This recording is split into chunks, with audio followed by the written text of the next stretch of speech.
হঠাৎ বিশ্বনবী দেখলেন আকাশের সূর্যের আলো ক্ষীণ হতে শুরু করেছে, কমতে শুরু করেছে। তিনি খেয়াল করে দেখলেন এর কারণ সাইয়েদনা জিব্রাইল বিশাল ফেরেশতাদের বহন নিয়ে পৃথিবীতে নেমে আসছেন। পড়েন সুবহানাল্লাহ।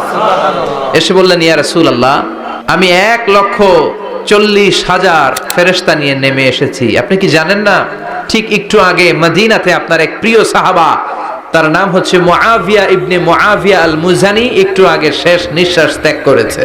বিশ্বনবী বললেন, ইন্না লিল্লাহি ওয়া ইন্না ইলাইহি রাজিউন। সাইয়েদনা জিব্রাইল বললেন, ও নবী, আপনি কি আপনার প্রাণের সাহাবীর জন্য গায়েবানা জানাজা পড়বেন না?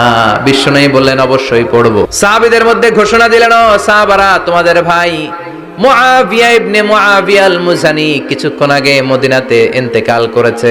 সবাই বাইরে বের হয়ে আসো, এই মাত্র আমরা এই মুহূর্তে আমরা গায়েবানা জানাজা পড়ব। বিশ্বনবী প্রথম কাতারে দাঁড়ালেন, হাজার হাজার সাহাবারা লাইন ধরে দাঁড়ালো।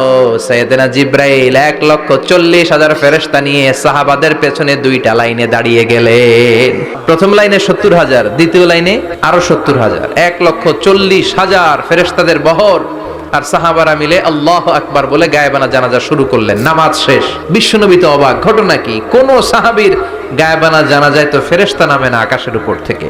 বিশ্বনবী জিজ্ঞেস করলেন, জিব্রাইল, কোন সাহাবীর গায়েবানা জানাজায় তোমরা আকাশ থেকে এত ফেরেশতার বহর নিয়ে নামো নাই? কি এমন আমল করেছে আমার মুআবিয়া? কি এমন ভালো গুণ ছিল, ভালো আমল ছিল, যার কারণে আরশের উপরে তার এত সম্মান? সাইয়েদনা জিব্রাইল বললেন, নবী, তেমন কোনো বড় আমল নয়, ছোট্ট একটা আমল, কিন্তু আমলটারে ভালোবেসেছে কে? আপনার এই প্রিয় সাহাবী হাঁটতে বসতে চলতে ফিরিতে সব সময় পড়তো, কুল হুয়াল্লাহু আহাদ আল্লাহুস সামাদ লাম ইয়ালিদ ওয়া লাম ইউলাদ ওয়া লাম ইয়াকুল লাহু কুফুয়ান আহাদ। পড়েন আল্লাহু আকবার। আল্লাহু আকবার।